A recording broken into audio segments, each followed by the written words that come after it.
Foreword by Nathan Art Sr. All I want is to share joy with the world.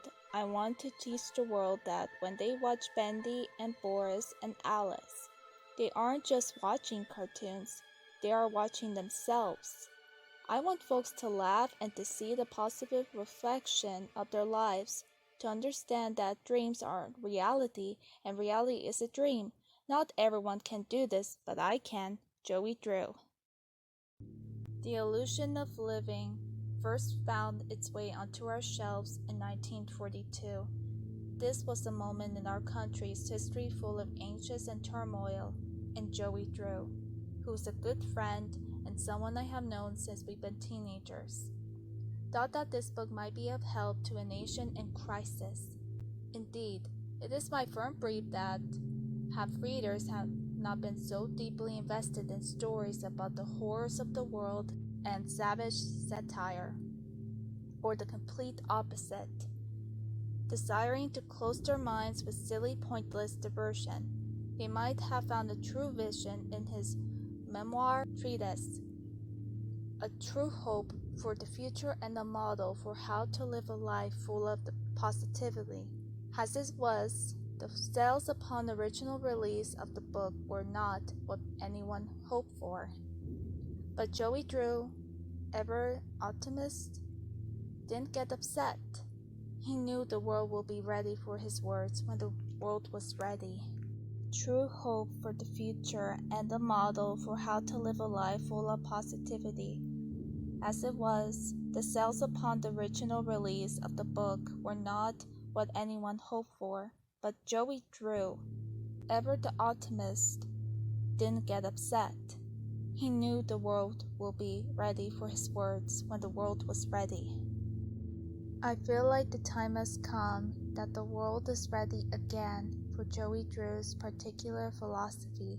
For in the years since the man has passed, some untruths have come to the surface, some rumors and backlash.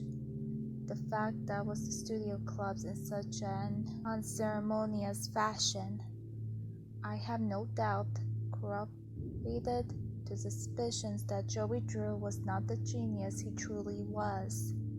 This is widely unfair, and the rewriting of history a blemish not just on those who work at the studio itself, but the deep, dark reflection of our certain societal interest in cynicism over optimism. Over the years, I have collected every single piece of the studio and memorabilia I could find to restore it to the former glory, to create, in a sense, a private museum that gleamed with the true vision of Joey Drew.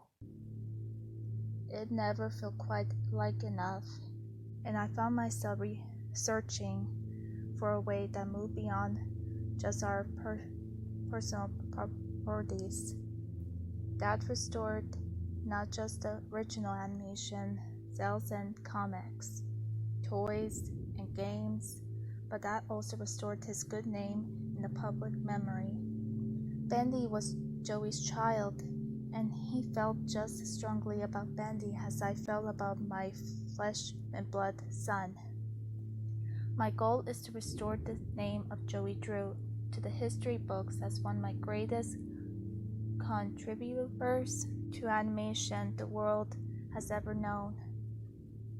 Hence, this 1972 reissue of the original Illusion of Living, unedited, just as it was released 33 years earlier, save for the few footnotes by yours truly to help contextualize some of the writing for a contemporary reader. I hope this book inspires you as it did me. I hope the spirit of Joey Drew inspires you as it did for many generations. I hope that we can share the positivity of his philosophy and truly make, at long last, Joey Drew's dream come true.